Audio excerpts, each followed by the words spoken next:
ये कहानी है उत्तर भारत के एक छोटे से गांव धनपुर की। रामलाल एक बुजुर्ग किसान अकेला रहता था। उसका कोई बेटा बेटी नहीं थी। उसकी सबसे करीबी साथी थी गौरी, एक सफेद रंग की गाय जिसकी आंखों में एक अजीब सी चमक थी। रामलाल ने उसे तब पाला था जब वो बछिया थी और आज वो उसकी जिंदगी का हिस्सा बन चुकी थी। गांव में सब कहते थे कि ये गाय रामलाल की हर बात समझती है। रामलाल अगर बीमार होता तो गौरी खुद ही गांव के वैद्य के घर चली जाती। अगर खेत में कोई अनजान व्यक्ति घुसता तो वो गुस्से से चिंघाड़ती।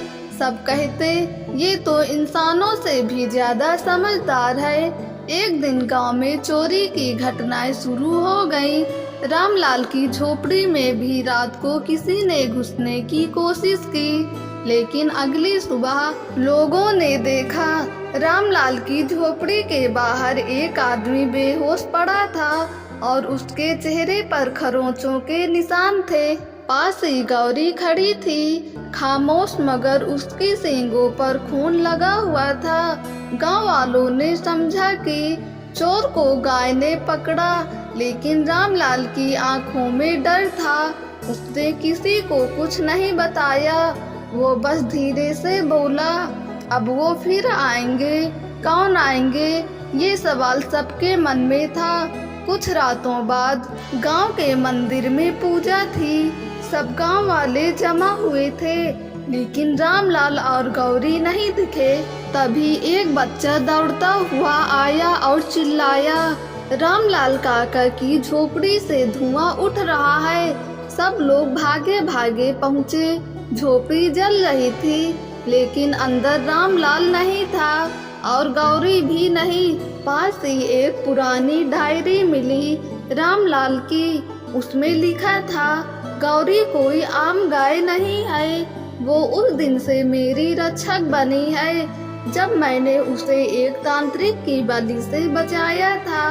उसने मुझसे वादा किया था कि जब तक मैं जिंदा हूँ वो मेरी रक्षा करेगी, लेकिन अब वो तांत्रिक वापस आया है और अब मुझे जाना होगा। अगर मैं ना बचूं तो जान लो गौरी ने मुझे बचाने की आखिरी कोशिश जरूर की होगी। रामलाल कभी नहीं मिला, लेकिन अगले दिन गांव के पास जंगल में एक सफेद गाय मरी पड़ी थी। उसकी आंखें अब भी खुली थी और उनमें वही चमक थी।